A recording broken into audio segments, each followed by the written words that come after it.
Hey everybody, I'm here with Levonne Rowan Jr. He was a former professional athlete, football player. He also was a Division I athlete at Wisconsin University. He was a Division I track athlete, academic All-American. Levonne, how you doing today? Pretty good. How you doing? Great. So let's start off by talking about where you grew up, what city, what state are you from? I'm from Erie, Pennsylvania. I moved around a little bit growing up, from living with my parents to living with my grandma. So Lower East Side, I was always with Jovan Johnson in Harley and stuff like that. So I'm pretty well rounded in the city. Okay. So talk about growing up a little bit. What neighborhood? What was the neighborhood like growing up? Things like that. All we did was play football all day. You know what I'm saying? All day. Mm-hmm. Even when I was up the way, me, Bob, and all of us, Dion, Jamie, all of us used to play touch football, tag football, wrestling. All we did was, my whole life was pretty much sports. Right. So I know your dad is pretty well known too in the town for his academic accolades. One of the greatest athletes ever come out of here. Did that motivate you, like knowing your father? My dad had a plan for us. You know what I mean? And when he used to be running the JFK Center, he used to bring us out there to get challenged by all the people from out there. Okay. So we was racing every week, all day we come there, we training. He training us, but we don't know it. Right. He having us battle against them, play basketball, lifting weights, and wrestling and racing all every day. He had a different competition for us to do against them. So and they was training us, and they really didn't even know it. Wow. So both your brothers too, Division I athletes. Did they both great players themselves too? Yeah, my younger brother, he was all state both ways at prep. Defense and offense, receiver, and at DB in the same year. Wow. Quad A. That's really hard to do. You know what I mean? Yeah. He said his name on the record books and on everything. He only played 2 years there because he was at East before that. Right. And my other brother, y'all know he was a great running back, great vision. He's probably one of the strongest ever come out from around here. He was tough. He's strong. Workhorse. Yeah. Workhorse type. Yep. So tell me about your parents. Tell me about your parents a little bit. Well, they both was great athletes. My mom ran track, and everywhere I go, I don't care if it's older white people to younger people, everybody know about my dad in football. They always say, y'all can't hold y'all dad job. Everybody say that, but I'm talking about everywhere I go. He still be news clippings of him in the paper. Right. And I wish I could have seen him play more, except the one film that we seen. But right. I get a lot of good things about him. Did you what sports did you play growing up? How'd you get into sports? I told you we was pretty much playing football all the time. My older cousin Brian Gore, mm-hmm. he was playing, so he kind of got us going. You know what I'm saying? I seen him play. I'm like, man, I want to do that. Plus, me and my brother was so competitive. We competed with them every weekend and all during the week out there. You know what I'm saying? So that was just something we like to do. He was just competing with each other. Mm-hmm. Whoever get done eating their food first, everything. Right. So did you go to when you go into high school? I know you went to Mercier's Prep. Did you always go there all 4 years? No. What happened was we was at Prep, and we was going for free. You know what I'm saying? But Mercier's offered us a better deal. You know what I'm saying? And I felt like I was going D1 since I was little. Anyway, that's just the confidence I carried, and I carry to this day. But they my old coach that was coaching us when we had the All-Star team for the Vikings all those years we was winning. He got the coaching job up there, and his son was up there. And he came to us like, man, listen, I can get y'all, everything for free. Lunch, Letterman jackets, our senior pictures, rings, everything. I'm like, I can't lose. Right. You know what I mean? We didn't play against Prep. We didn't get to play them. That was one of my things I wanted to do, but it worked out good for us. I was able to win a state championship, 100 and 200 back to back. And we was AAA at the time in track, and everybody else was quad A, but I ran the faster times in the quad A, so. Mm-hmm. I don't think it would have mattered anyway if I stayed there. So it worked out for the best for me because I was able to get my exposure that I deserved, and my brother and Joe was too. If we just had a couple more brothers, I think we would have won the state title. We just like a couple players away. It was only us three. You know what I mean? Right. So y'all had what sports did you end up? So you just played track and football at Mercer? Yeah, and I know Joe played basketball, but we won District 10 with 8 boys on the track team. We went and took like 3rd or 4th in the state. We was just one player short. You know what I mean? Right. To take it all, but it was a great experience in high school. Academically, it was hard and challenging. So they also prepared me for Wisconsin. Okay. So can you give? So you said you won the states in track too, and you were great. I set the state record in 200. I think it was 21-3 or 03 or something like that. I had a rivalry with Tim Dance. He was the only one that beat me for real around here, and he was like 1 year ahead of me. But man, we used to go back and forth. But it was like something that I was good at that I didn't really actually love. You know what I mean? It was just something I was kind of good at. Right. Like I didn't really work that hard. It was just like a natural thing for me. Right. So what are some advice that you have for high school athletes that's coming up? A lot of kids I see take their talent for they don't do the extra things. That was my problem. Well, I think I ain't filthy rich. I was this close, you know what I mean?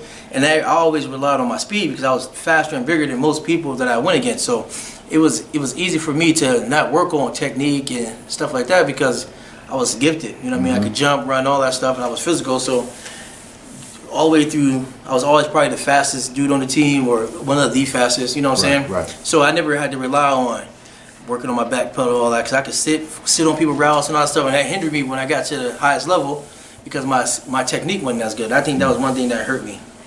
So you would say, like kids now, if you're talented, you can't just rely on your talent. No, because I watched all these videos of the great players, how Kobe used to get up at 5 in the morning and do all that extra. I didn't do none of that. I mean, I go to the track meet 100 to 200. I used to throw up. I was out of shape, but nobody can beat me. So I wasn't really, you know what I'm saying? Right. And when I did lose 1 or 2 races, I lost. You know what I'm saying? It was just like what I had. I wasn't feeling good. You know what I mean? Right. Wasn't even when I went to Wisconsin. I ran track. You know what I mean? It was one guy there that actually I could say was faster than me that ran track. He was like a 9. He ran 9.8. But my track coach told me if I was serious about track, he can get me down to like a 9.9, 9.8. I ran 10.2 at Wisconsin. I was 6'1", 206 pounds. And I would do the whole workout all week, do all football practice, go to like track practice maybe on a Wednesday, do some handoffs and shit. I wasn't even doing no starts. And I went down Mount Sac relays, ran 10.2, automatic, fully automatic. Right. And I was bigger than everybody, 200-some pounds running the track. Sprinters usually don't be but 170. Right. I was big. Right. You know what I mean? Right. Considered a big boy during track, but I had natural speed. I was able to compete or help my team out, especially on relays and stuff. Plus, I had the will to win. So I did that. I got a Big Ten championship ring, diamond joint. Wow. Big indoor, outdoor, and cross country ring. We won it all 3. But I think my junior year, I should have brought the ring to show you, but I got like 3 rings from Wisconsin, bowl games and shit. So coming out of high school, what are some teams that were recruiting you? Well, I could just name some of the schools I got 4 rides from. I had Florida, Clemson, Wisconsin, Iowa, Notre Dame. I had everybody, pretty much all the Big Ten schools, except Penn State. They didn't offer me. I couldn't believe it. You know, I would really consider them, but I chose Wisconsin because I love Coach Alvarez. To this day, I just went back and seen them. We went back, my family, we went to a game for my birthday, and they showed me the red carpet. I'm in touch with those guys, all my old former players. But like Iowa gave us both the full rides, like gave them the option, for my brother to come too. Right. So that's why I eliminated a lot of schools. You know what I'm saying? 'Cause I was trying to focus on helping Joe get a scholarship. Everybody. I wasn't just trying to. You was trying to help everybody. I was holding everybody off so I can get more. You know what I'm saying? Right. If I commit now, that's gonna stop the recruiting for my teammates. You know what I'm saying? My brothers, Joe and Dean, like my. You know what I'm saying? Right. So I held it off. As long as I could. And every time they come and see me, I'm like, this is my brother, this is my. You know what I mean? Right. So I was trying to get everybody a look. Right. So what was it like when you went to Wisconsin? What was your career like there? Did you end up starting there? I played every game since I got there. Now my freshman year, I should have redshirted. I probably would have helped me too, because I didn't really work out. Like I said before, I was just naturally big and fast. Right. I didn't really work out. So when I got to Wisconsin, I was on special teams. I was like second string. I got in, and I was playing some down. We get up on some teams. They're actually playing me. You know what I'm saying? And I played in the bowl game. The starting corner got hurt. I went in late in the third. So I played the whole second half of the bowl game against Colorado. They tried me a couple of times. I did very well. Sophomore year, I came back. I pretty much started every game as a sophomore. That's probably one of my best seasons. And I thought that I was, what I'm saying, I'm on my way to getting paid. You know what I'm saying? We lost our D coordinator and our DB coach. So every year I had a different defensive coordinator. So that kind of hurt me, and that little politics involved. People promised people this and that. And then I had some injuries. I had plantar fascia in my foot. Then I had a hip pointer. I had 4 screws in my shoulder. I had a tear in my labrum and bicep tendon. I had this happen in the pros. I had a spiral fracture in my hand. I got 2 pins. I had my knee scoped at Wisconsin. So I've been beat up. You know what I mean, too. Right. And then, going there, and then even getting ready for the pro day and combine stuff, I strained my hamstring a week before. We did a mock pro day. We go through everything full speed to get an idea where your numbers are at. And I strained my hamstring, so I shut it down all week. I knew all those teams were coming, man. We had every representative from every school. I mean, every NFL team. And I came back. I said I was getting deep tissue massage. They hired the agent hired him, the track guy for me that was helping me try to get my hamstring together. That's why I was able to run the 4.2 still with the strained hamstring. So I came back and I ran a 4.28, and and I had good measurables. That's what was able to give me my looks, because I had injury. I was pretty much injury prone. Every time I get going, I'm getting starting. Just kind of, you know what I'm saying? Right. So after your college career was over, did you have some pro tryouts? Or? Yeah. I got picked up in the 6th round by the Eagles. Was a priority free agent. Got the signing bonus. Got the Reebok deal. Got all that stuff. And this is a tough story to tell. I was second string playing good. You know what I'm saying? Everything was going good. And then one day we had a scrimmage. But I don't know if this was the reason why. But we had got a scrimmage and I made a mistake. I took somebody out. Like we played before, L.J. Smith. I ran somebody over. Quentin Michael. I broke his eye socket. And I took somebody out, and the coach yelled at me because it was a live scrimmage. There was only 10 people out there, and he kept going and going. And you know, so I was respected him, not saying nothing. And then the last time, like, damn, I heard you. Like, you don't keep on. And then they released me the next day. Wow. You know what I'm saying? So that kind of like, I think that hurt me from there. And then I got picked up by the Raiders. They sent me to NFL Europe. I played over there, excelled. I came back, made it to the last cut. You know, on Hard Knocks when they got that last cut, I made it to that. So I was this close, and then I kind of gave up after that. I started getting slowly out of shape and had some kids, and I lost my hunger for it. How y'all doing? Right. So let's talk about people going to the college level. What is some advice you have? Because we got kids from Erie that's going to college and like want to play football. And I got a son that's going through this process right now. Can you give them a little advice?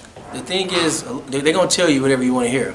I had the coaches arguing, they all coming to my house and all that. They're trying to tell you what you're going to hear. The best thing for you to do is go to a school where they got their program that you really interested in or has the best degree. Because the majority of people ain't going to the NFL. Even if you get a look, it's not, you know what I'm saying? So go where you got the most thing that's geared towards your degree and really focus on getting that.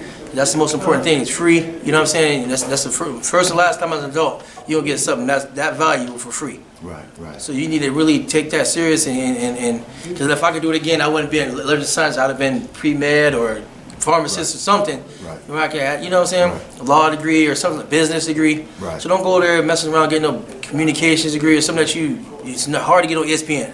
Right. So you need to come back where you can be successful in your hometown or wherever you plan on moving. You know what I'm saying? If you're not going to go to the pros, you need to have something. And college ain't for everybody, you know what I'm saying? You can go get you a trade. Right now, I'm an electrician apprentice.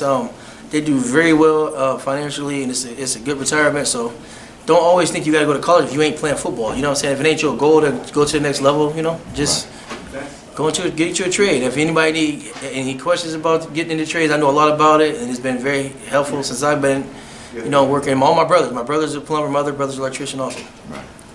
So obviously you had a great track career, great athletic career. You come from an athletic family. Let's talk about 2015. So 2015, you had a little bump in the road, man. You know what I mean? Yep. You ended up getting in some trouble. You got sentenced to some time. Can you tell us what happened with that? How did you get sentenced? I got involved in some extracurricular activities I shouldn't have been involved in. I really didn't have no habits, you know what I'm saying, as well as smoking or drinking. And I started messing around with some, the wrong stuff, and then it got out of control fast, you know what I'm saying? I started making a lot of money, and it just became like a priority to me. So I ended up getting caught up in getting caught with a large amount of money, and I went and did my time, you know what I'm saying? I didn't, I don't condone it, like telling nobody I did, you know what I'm saying? That was a mistake I made, and I had to pay for that. It was hard for me to leave my family and kids, but and that's a choice I made, and I had to live with that. You know what I'm saying? I learned a lot from it. I started playing the bass guitar. You know what I'm saying? I learned how to read music. I learned how to cut hair. I met a lot of people that's lifelong friends that I deal with to this day. Mm-hmm. You know what I mean? So it wasn't all a bad experience. You know what I'm saying? I learned a lot about myself. I had a lot of time to have, thinking in and just, build myself up. Right. You know what I'm saying? I lost a lot though. From that, a lot. People judge you different. I was always up here, so everybody always idolized me for sports and stuff. So I had a lot of people looking down, probably cast me, whatever. But I know who's who from that. You know what I mean? Right. Where did you end up? Where did they send you to? I went to I got still surrendered, but I went to camp. I went to Elkton first, FCI Elkton, behind the fence. I was there for like a year and a half. Where's that at? That's in Ohio, Lisbon, Ohio. It's a Fed jail there. So then I did good. I worked my points down. Then I went to the drug program in McKean. My brother, that's where he was at. So me and him was able to do our last half our time together. So Okay. that was cool. Cool. What's so attractive about that type of life? Because I know a lot of guys kind of. What's attractive about it? What? See, I mean, I still work. I had a nice amount of money, and I still was going to work. You know what I'm saying? So it wasn't. It was just the fast money, maybe. I was used to making that money before playing football and all that. So I was just like the lifestyle. But I didn't live the typical, drug dealer lifestyle. I still got up and went to work. No matter how much money I had, Right. I got up for work. You know what I'm saying? I didn't just sit around and go out every weekend. So that was probably why I still didn't. It didn't change my lifestyle really. Right. So I notice now. Thanks for sharing that. I notice now that you like an electrician and stuff like that. Yeah, So talk about that. What? You gotta know a lot, man. It's dangerous, you know what I'm saying, but it's rewarding too. You do a hospital, a cancer center, and you do all the rooms, and you do all the lights and all the receptacles, everything, and you see the finished product when it's up and running. I get a good feeling for that. Plus, I'm able to help my dad or whoever needs something done. I put so many ceiling fans and 220 lines and so much stuff for people, and a lot of people don't know I do it. You know what I'm saying? Because I'm not fully certified yet, so I don't even promote it, but I can do a lot of stuff. So family, I help them all the time. Right. So. Right. I know you said you had a son coming up now too. What are you trying to instill in him? I mean, he know that if you make a mistake, you got to pay for it. I mean, I didn't lie to him when I got in trouble. I told him what was going on. You know what I'm saying? I was going to be leaving him for a while, and you got to be the man of the house while I'm gone. You know what I'm saying? Right. And he stepped up, and my son is brilliant. He's a very, very smart kid. He's going to be a doctor, anesthesiologist. He got into about 10 pre-med schools already, so waiting on Penn State. Even though they didn't offer me Wisconsin and Pitt, but we already got a lot of schools that gave him, pretty much full rides. Gannon, Duquesne, IUP, so many schools, Youngstown State, Akron, so many pre-med schools. They drooling over him because he got almost 4.0 and 1,300 SAT score, all the stuff you can want, and all honors from Collegiate Prep when he was there. So he's a really bright kid. Right. I'm proud of him. Do you? I know you said you were an academic All-American yourself. Yeah. Is that something you stress with him as academics? Yeah, you know what I'm saying. But since he was little, man, he's been extremely smart, and he understood the game early. One day they called me from school. He was going to Emerson, and he was like, the coach from Gannon that came in, and they asked the kids, "What's a saw blitz? Did anybody know anything about blitzing?" And all that. My son raised his hand. He said, "Oh, you know what that is?" He said, "Yeah." He said, "What is?" He said, "When the Salmon will blitz." And the coach called me like, "Man, I can't believe your son is smart, man. He understands the game." And I was proud of him, you know what I'm saying? Because since he was little, I used to take him to the meetings, the D1 meetings, and he was around it his whole life since he was little. Right. So we're here today. I also want to show you, got some. You want to check him out? Look at his arms there. He's still working out. Yeah. He's got the tats on his arms.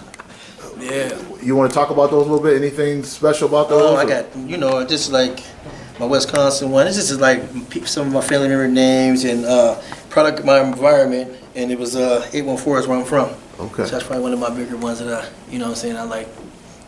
But I got a lot of tattoos. I was into them before, but now that I'm older, they hurt. I'm done. I'm done getting them. So today we want to thank Mr. Levonne Rowan Jr. for coming over here talking to us. He was a former professional football player, Division I athlete on the track and field and football. Now he's working as an electrician, and he's a father now, trying to get his son onto the football field, D1 and in med school. Yep. So he also said you can reach out to him if you want to. Anybody want to learn about the trades, they hire all the time. We lacking in minority there, and it's good. I'm telling you, it's a good career. You know what I'm saying? They pay great. You in the union. You got people that's backing you, and they pay for the schooling and all that. So you just need to find out where and when you apply. Right. You gonna make 40 something an hour. Right. $100,000 a year, 40 hours a week, 62.30. Right. Thanks, Levonne, for your time today. Appreciate you. Thank you.